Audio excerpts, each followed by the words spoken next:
नमस्कार मित्रों, आपका यूपी पीसीएस का एग्जाम 6 दिसंबर को है।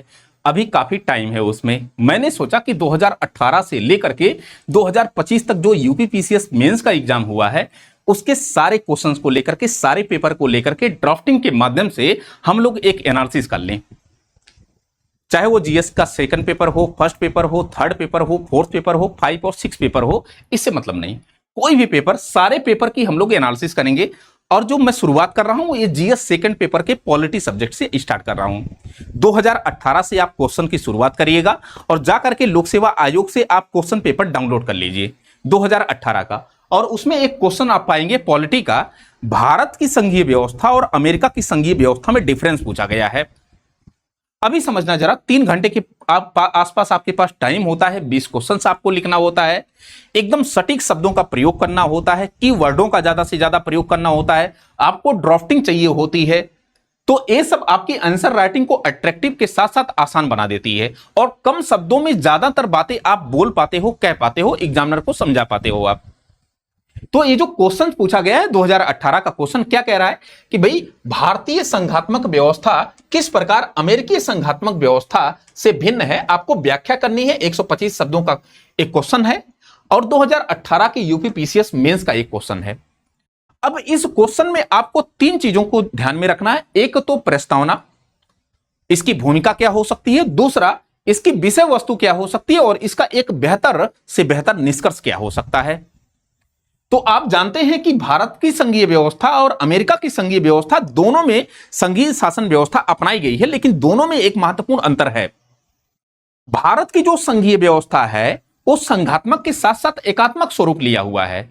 मतलब कि भारत में जो शक्तियों का डिवाइडेशन है वो असमान है, समान नहीं है, बल्कि केंद्र की तरफ शक्तियां झुकी हुई हैं। लेकिन अमेरिका में आप जाओगे ना तो वहां पर एक तो राज्यों के बीच समझौते का परिणाम पे जो है संघवाद उसका टिका हुआ है, और दूसरी बात है कि राज्यों की स्वायत्तता पर आधारित उसका संघवाद है। तो कई प्रकार के डिफरेंस है, एक भूमिका हम क्लियर कर लेंगे और उसके बाद हम विषय वस्तु पर आ जाएंगे। जब आप पढ़े होंगे आर्टिकल 1, मास्टर ने आपको पढ़ाया था, जाकर के प्लेलिस्ट में देख लीजिए। India that is Bharat shall be a union of state.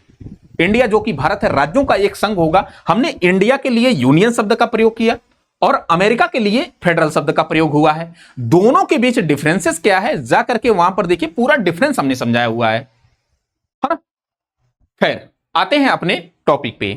यहां पर अगर मैं कहूं कि साहब विषय वस्तु हमको प्रस्तावना कैसे लिखनी है, भूमिका कैसे लिखनी है, तो आप बताओगे कि साहब अमेरिका और भारत दोनों देशों में संघीय व्यवस्था है, दोनों देशों में संघीय शासन व्यवस्था है, किंतु दोनों देशों के संघवाद की प्रकृति क्या है, दोनों देशों की संघवाद की प्रकृति में क्या है, अंतर है।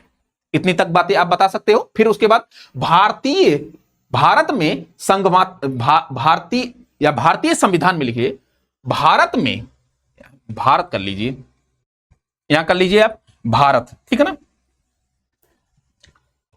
यहां आप कर लीजिए भारत।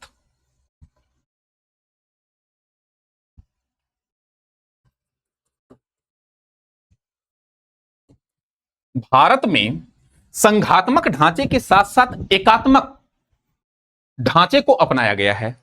जो भारत है, भारत में संघात्मक ढांचे के साथ साथ एकात्मक ढांचे को अपनाया गया है, जबकि अमेरिकी संघवाद ये राज्यों की स्वायत्तता पर क्या है, आधारित है। ये आप एक भूमिका क्रिएट जरूर करिएगा, और जब आप भूमिका क्रिएट कर लेते हैं तो आप तुरंत उसके बाद अपने विषय वस्तु पर आते हैं। और विषय वस्तु में आप 2 चीजों के मध्य डिफरेंस बताएंगे। एक तो आप डिफरेंस बताएंगे, डिफरेंस भारतीय संघवाद व्यवस्था को लेकर के, और ये किस प्रकार अलग है या भिन्न है अमेरिकी संघवाद के व्यवस्था से।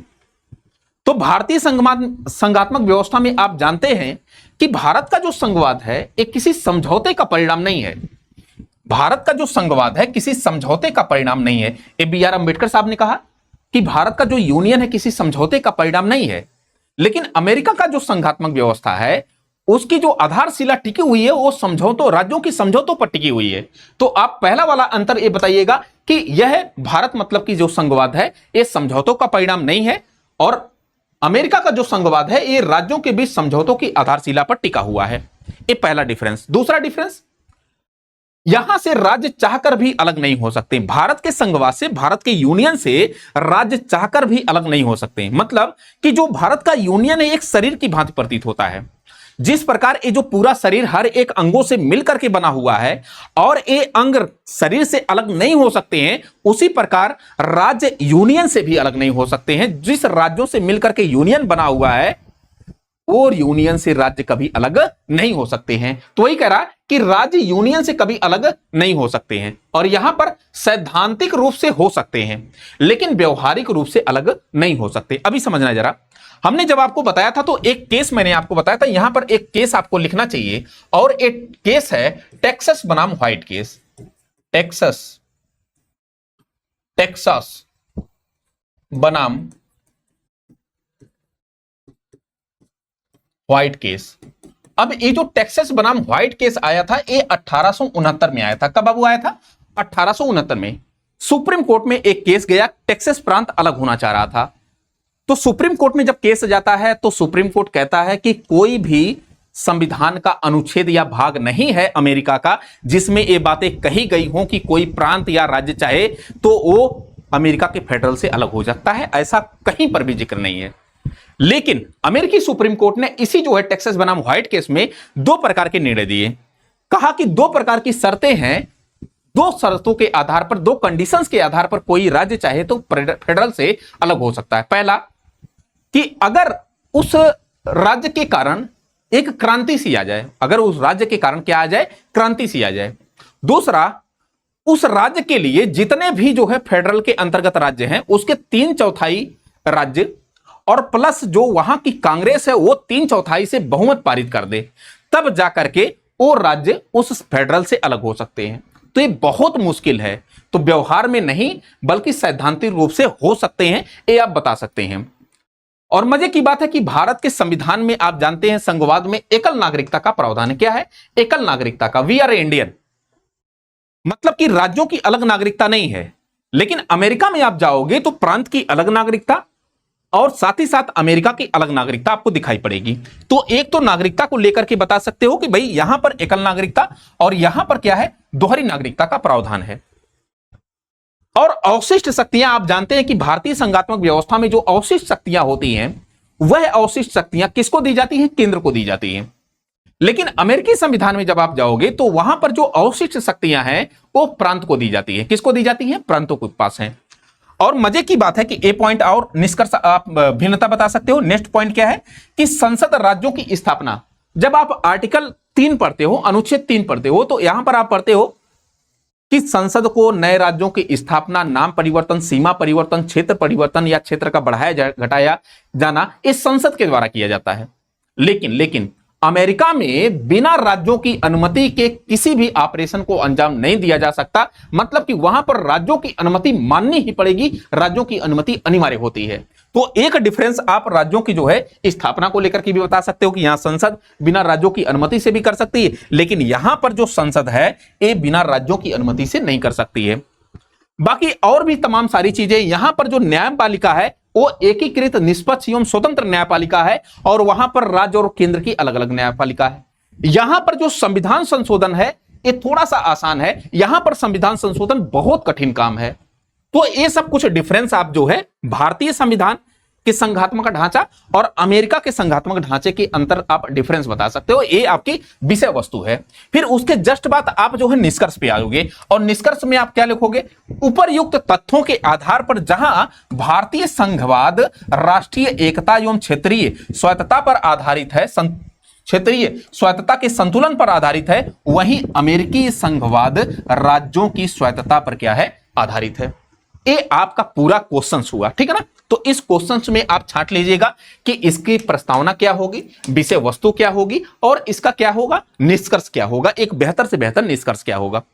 ये मैंने अपना लिखा है, मेरे अपने कंटेंट है, कहीं पर आप कॉपी पेस्ट नहीं पाओगे, ठीक है ना? चलें आगे। अब यहां पर एक क्वेश्चन और मैं आपको डिस्कस करूं तो यहां पर क्वेश्चन दिया है कि राज्यसभा की कुछ विशिष्ट शक्तियां संविधान के द्वारा निर्धारित की गई हैं लोकसभा की अपेक्षा। तो यहां पर क्वेश्चन वही पूछा गया कि लोकसभा की अपेक्षा राज्यसभा को कुछ विशिष्ट शक्तियां संविधान के द्वारा दी गई हैं, उसी का उल्लेख करना है। और ये जो क्वेश्चन पूछा गया ये भी यूपीपीसीएस मेंस 2024 का क्वेश्चन है और ये भी 125 शब्दों में ही लिखना है। क्या क्वेश्चन है कि राज्यसभा की उन विशिष्ट शक्तियों का वर्णन कीजिए जो कि भारतीय संविधान के अंतर्गत लोकसभा को प्राप्त नहीं है। कुल मिला जुला करके राज्यसभा की विशेष शक्तियों का उल्लेख करना है जो कि लोकसभा को नहीं प्राप्त हैं, ऐसी शक्तियां। तो यहां पर भी आप क्या जाओगे, एक तो प्रस्तावना पे जाओगे, दूसरा विषय वस्तु पर जाओगे और तीसरा आप निष्कर्ष पर जाओगे। तो प्रस्तावना में आप क्या लिख सकते हैं, प्रस्तावना में कुछ भी लिख सकते हैं, जैसे कुछ भी मतलब कि क्या कि राज्यसभा आप जानते हैं कि एक प्रकार का स्थायी सदन है। क्या है, एक प्रकार का स्थायी और उच्च सदन है, राज्यों का प्रतिनिधित्व करने वाला संगठन है। तो ऐसी कुछ भूमिका आपके अंदर चलनी चाहिए। तो यहां पर लिखा गया है कि राज्यसभा सदन का उच्च सदन एवं स्थायी सदन है, उच्च एवं स्थायी सदन है। सामान्यतया संसद के दोनों सदनों की शक्तियां समान है, किंतु संघीय व्यवस्था में राज्यों के हितों की रक्षा हेतु संविधान ने राज्यसभा को कुछ विशेष शक्तियां क्या की हैं, प्रदान की हैं। ये आप अपना प्रस्तावना या भूमिका क्रिएट कर सकते हैं। फिर उसके तुरंत बाद आप आएंगे विषय वस्तु पे, और विषय वस्तु में ये पूछना चाह रहा है राज्यसभा की विशेष शक्तियों को लेकर के। तो आपके दिमाग में तुरंत 3 से 4 पॉइंट क्लिक कर जाने चाहिए। एक अनुच्छेद 249 क्लिक तुरंत करना चाहिए, एक अनुच्छेद 312 तुरंत का तुरंत क्लिक आपको करना चाहिए, और एक अनुच्छेद 67 आपके दिमाग में तुरंत क्लिक करना चाहिए, और एक जो है अस्थायी सदन, इसको कभी भंग नहीं किया जा सकता, ये पॉइंट आपको क्लिक करना चाहिए।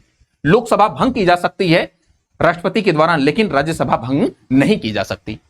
तो यहां पर आप विषय वस्तु पर पहला कि अनुच्छेद 249 में आप जानते हैं कि राज्यसभा क्या करती है कि अपने उपस्थित को मतदान करने वाले कुल सदस्यों के 2/3 बहुमत से अगर कोई ऐसा प्रस्ताव पारित कर दे और यह बोले कि महोदय राज्यसभा का ये जो विषय है ये राष्ट्रीय हित के डायमेंशन से बहुत महत्वपूर्ण है, ध्यान से सुनिएगा, राज्यसभा को लगे कि राज्य सूची का ये जो विषय है ये राष्ट्रीय हित के लिए बहुत इंपॉर्टेंट है और इस पर संसद को कानून बनाया जाना चाहिए, तो राज्यसभा क्या करती है, अपने उपस्थित एवं मतदान करने वाले कुल सदस्यों के 2/3 बहुमत से उस प्रस्ताव को पारित करती है। और क्या करती है, फिर संसद उस राष्ट्रीय हित को ध्यान में रखते हुए राज्य सूची के उस विषय पर कानून का निर्माण करती है। तो आपको अनुच्छेद 249 याद रहना चाहिए, बहुत इंपॉर्टेंट है, बहुत इंपॉर्टेंट। ये विशिष्ट शक्ति है, ये राज्यसभा लोकसभा को शक्ति नहीं है ऐसी, ठीक है ना। अनुच्छेद 312 क्या है कि यहां पर नई अखिल भारतीय सेवाओं के सृजन का अधिकार दिया जाता है राज्यसभा को। जैसे आईएएस है, आईपीएस है, आईएफएस है, ऐसे कोई नई अगर अखिल भारतीय सेवाओं का सृजन करना है तो राज्यसभा को अधिकार दिया गया है कि राज्यसभा चाहे तो नई अखिल भारतीय सेवाओं का सृजन कर सकती है। ये अनुच्छेद 312 आपको याद रखना है, क्लियर। फिर उसके बाद आप जानते हैं कि अनुच्छेद 67 के अंतर्गत जो उपराष्ट्रपति का पद होता है एक कैसे हटाया जाता है, राज्यसभा में हटाया जाता है। कहां पर हटाया जाता है, राज्यसभा में प्रभावी बहुमत के माध्यम से हटाया जाता है। और एक चीज और कि राज्यसभा में हटाया जाता है, लोकसभा की एक आम सहमति की मात्र जरूरत होती है। तो यहां राज्यसभा की उपयोगिता या फिर विशेष शक्तियां होती हैं लोकसभा की अपेक्षा। फिर नेक्स्ट पॉइंट आप बता सकते हो कि यह एक प्रकार का अस्थायी सदन है जिसका विघटन नहीं किया जा सकता, है ना। बाकी आप जानते हैं कि जो राज्यसभा होती है एक प्रकार का स्थायी सदन है, एक प्रकार का उच्च सदन होता है, पढ़े लिखे वर्गों का सदन कहा जाता है ना, और साथ ही साथ राज्यों का प्रतिनिधित्व करने वाली संस्था होती है, और इसको कभी भंग नहीं किया जा सकता क्योंकि एक प्रकार की स्थायी सदन है, ठीक है ना। तो ऐसा कुछ आप विशिष्ट जो है यहां पर कारण बता सकते हैं कि ये लोकसभा से क्यों अलग है, ठीक है। फिर उसके बाद एक बेहतर आप निष्कर्ष यहां पर पेश कर दें। इस प्रकार राज्यसभा की विशेष शक्तियां राष्ट्रीय हित एवं संघीय संतुलन एवं राज्यों की भागीदारी को मजबूत करती है। एक केवल आप निष्कर्ष इतना छोटा रखिएगा, क्योंकि जब आप लिखेंगे ना तो आपका 125 शब्द कब खत्म हो जाएगा आपको पता ही नहीं चलेगा, ठीक है। तो ये 2 क्वेश्चन से हमने शुरुआत की, ऐसे धीरे धीरे हम लोग जो है हर क्वेश्चन पर बातचीत करेंगे। उसका विषय वस्तु क्या क्वेश्चन की होनी चाहिए, भूमिका क्या होनी चाहिए, निष्कर्ष क्या होना चाहिए, सब कुछ धीरे धीरे हम लोग बातचीत करेंगे। तो आज के लिए इतना ही, थैंक यू सो मच, शुक्रिया।